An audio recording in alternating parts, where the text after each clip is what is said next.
நீ சடங்கானப்ப உனக்கு மஞ்சள் நீரால குளிப்பாட்டினேன். இப்ப கங்கை நீரால குளிப்பாட்டி வேண்டி வருமோ நினைச்சேன். வர வர நீ பேசுறதே புரிய மாட்டேங்குது. உஷா, என்ன மாமி? ராத்திரி நீ எதுக்காக ரூம் போன? தூங்கிக்கிட்டே இருந்தேன். அப்போ அவர் எழுதின புஸ்தகத்துல திடீர்னு ஒரு டவுட் வந்தது. கிளியர் பண்ணிக்கலான்னு போனேன். என்ன டவுட்? ஒரு பெண்ணோட துணை இல்லாம ஆணும், ஒரு ஆணோட துணை இல்லாம பெண்ணும் லைஃப் அனுபவிக்க முடியும்னு எழுதியிருக்காரு. இன்ட்ரெஸ்டிங்கால அது எப்படின்னு தெரிஞ்சுக்கலான்னு போனேன். உஷா, இனிமே இந்த மாதிரி விஷயங்கள்லாம் அவர்கிட்ட கேட்க கூடாது. நாக்குக்கு ருசியா இருக்கிற எல்லாமே வயிற்றுக்கு ஏத்துக்கிறது இல்லை. கேட்கறதுக்கு சுகமா இருக்கிற எல்லாமே மனசுக்கு நல்லது இல்லை.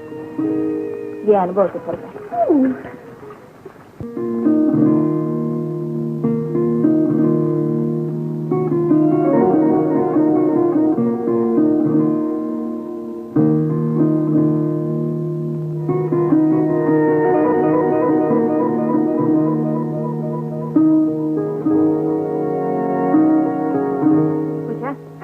சரியா உட்காரு. சரியாத்தானே உட்காந்துட்டு இருக்கேன். காலை மடக்கி உட்காரு.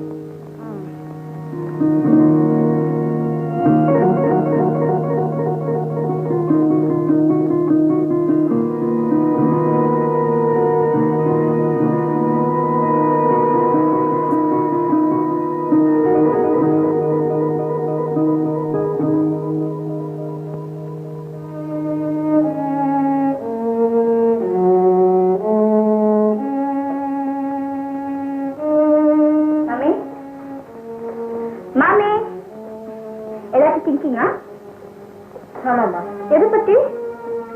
எதுவோ தெரியல உஷா, என் மனசுல ஏதோ பயம். உங்க பயத்துக்கு காரணம் எனக்கு தெரியும் மாமி. அவர் பாக்குறதுக்கா பயங்கரமா இருக்காரு, ஆனா மனசு சுத்த தங்கம். அந்த தங்கத்துக்கிட்ட சொல்லு, பார்வை ஒரே இடத்துல இருக்கணும், பல இடங்கள் அலைய விடக்கூடாதுன்னு. பாக்குறது ஒரு பாவமா? இன்னும் நீ 10ஆம் பசலியாவே இருக்க. இப்பதான் ஃபார்வர்டு வர புரியும். தெரியல எது ஃபார்வர்ட்? அவர் புத்தகங்களை படி உனக்கே புரியும். படிச்சாதானே? அவசியம் இல்ல, அவர் பக்கத்துல இருந்தாலே போதும், உன்னை அப்படி ஆக்கிடுவாரு. உஷா, காலங்கள் இப்ப மாறிட்டு இருக்குது. நீ இன்னும் கர்நாடகமாவே இருந்தா எப்படி மம்மி? இந்த பாரு, நீ இப்படி உம்முன்னு இருந்த உன்னால என்னையும் அவருக்கு பிடிக்காமே போயிடும். அதனால அவர் கதை எழுதி முடிச்சுட்டு போற வரைக்கும் எனக்காக அவர் முன்னால கொஞ்சம் கலகலப்பா இருங்க. அவருக்கு திங்ஸ் வாங்க நான் மார்க்கெட் போயிட்டு வரேன். அவருக்கு ஏதாச்சும் ஹாட் ட்ரிங்க்ஸ் வேணா கொஞ்சம் போட்டு கொடுங்க. நல்ல மம்மில பிளீஸா. தூக்கி போடுடின்னு சொல்றேன், அவர் தோல்ல போட்டுக்கோன்னு சொல்றேன். என்ன செய்யறது?